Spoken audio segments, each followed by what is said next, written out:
যে 20টা সিট এবং হলো 3 জন মন্ত্রী, এটা একটা অসত্য তথ্য। এবং আমরা এই সময় মনে করেছিলাম এই নির্বাচন আসলেই যখনই কোনো সংকট বাংলাদেশে আসে, এই সংকটের মধ্যে আগুনে ঘি জ্বেলে দেয় প্রথম আলোর এই ধরনের অপসাংবাদিকতা বন্ধ করতে হবে। এখন বাংলাদেশে প্রথম আলো নিয়ে কথা বললে অনেকে ভয় পায়। প্রথম আলো নিয়ে আর ভয় পাওয়ার দরকার নাই, ডেইলি স্টার নিয়ে ভয় পাওয়ার আর দরকার নাই। এটা একটা তারা মিথ্যা কথা বলেছে, অসত্য তথ্য দিয়েছে। আমরা মান্না ভাইকে নিয়েও প্রথম আলো মিথ্যা কথা বলেছে, অথচ মান্না ভাইয়ের এখন মতি ভাইয়ের কী হয় এটা আমরা আসলে জানি না। এই জন্য মতি ভাইকে আহ্বান জানাবো, হয়তো সাংবাদিকতা করেন, নাহলে রাজনীতি করেন। রাজনীতিতে আসলে আপনি জনগণকে বলেন, তাহলে আমরা আপনাকে এনসিপির দরজা আপনার জন্য খোলা আছে। প্রথম আলো যদি সম্পাদক থেকে আপনি এনসিপিতে প্রার্থী হতে চান, আপনার প্রার্থী দিব ইনশাল্লাহ।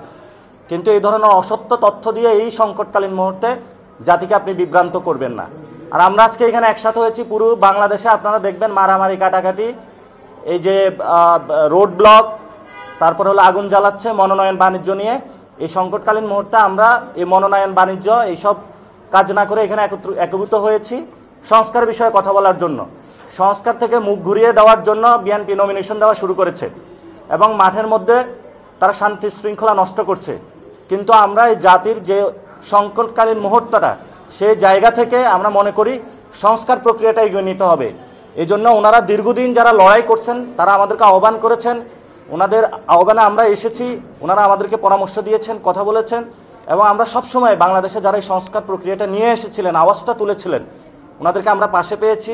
ওনাদের প্রতি আমাদের আজীবন শ্রদ্ধা, আমাদের শ্রদ্ধা ভালোবাসা থাকবে। এবং ওনাদের যে ফাইট, ভাসানী যোগেন মণ্ডল থেকে শুরু করে যারা এই সংস্কার প্রক্রিয়ার বাংলাদেশে হলো জারি রেখেছেন, তাদের আমরা পথে থাকবো ইনশাল্লাহ। তবে আমরা পার্লামেন্ট হাউসও ছাড়বো না, আমরা পার্লামেন্টেও যাবো ইনশাল্লাহ।